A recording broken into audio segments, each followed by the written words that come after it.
Welcome to CA4IT's Online Marketing U program, episode 12, Resume Tips and Top Secret Hints. In last week's episode, we talked about the fact that action words equal resume power, and that when writing your resume, it's imperative that you use language that will catch any reviewer's or interviewer's eye so you can get one step closer to your interview. So now for some additional tips and top secret hints. Rule number 1, you are not your resume. I can't stress this enough. Managers are people just like you, and they will hire the person that they think will do the best job, and not necessarily the one with the best statistics. Regardless of how hard you may have worked to earn a prestigious degree or graduate with a high GPA, the hiring decision is going to come down to the interview and the personal impression you make on whoever interviews you. This means that even if you don't have the greatest academic record, you can still earn the job you're after with a memorable interview. But how do you even get an interview if your education or past work experience is not quite up to par? Your resume is the key. Here are 3 tips for giving it an edge, even when you don't have the most impressive credentials. Number 1, be sure to use industry terms that are relevant to the job you're applying for. Many times resumes will be first filtered through by human resources personnel that have little or no knowledge of the type of job you're applying for. They'll be told to keep an eye out for certain skills. If you don't have those specific terms listed on your resume, it'll likely get discarded. Number 2, try to include everything you have experience with, especially unique skills.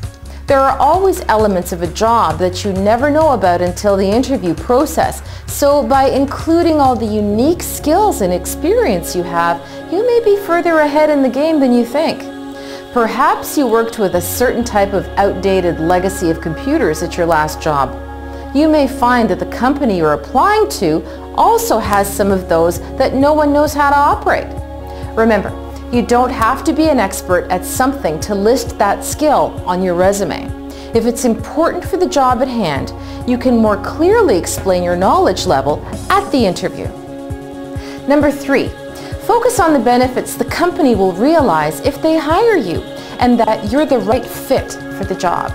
There's an old saying amongst copywriters, focus on benefits, not features. In other words, the person reading your resume is trying to gauge how much the company will benefit from hiring you.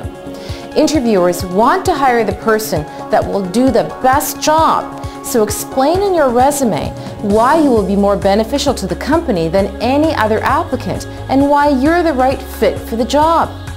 Do this in your resume and you will gain an advantage over a more qualified candidate that purely focuses on themselves and how skilled they are. Number 4, just as we talked about in episode 10, a well-formatted resume will make a difference. Compared to the years of hard work it takes to develop the contents of your resume, time spent formatting it will afford you an excellent return on investment. Remember, first impressions mean a lot, and in the job world, your first impression is usually your resume. Invest the time to make sure it presents you in the best possible light and reflects your writing skills and your ability to create professional documents.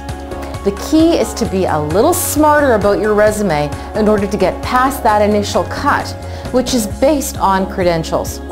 Then once you've got the interview and use your 60-second sell and really impress your future employer, you can earn that job. But much more about that coming up. What to do now? Tune in to lucky episode number 13 of CA4IT's Online Marketing U program entitled Your Resume, What Not to Do. See you there.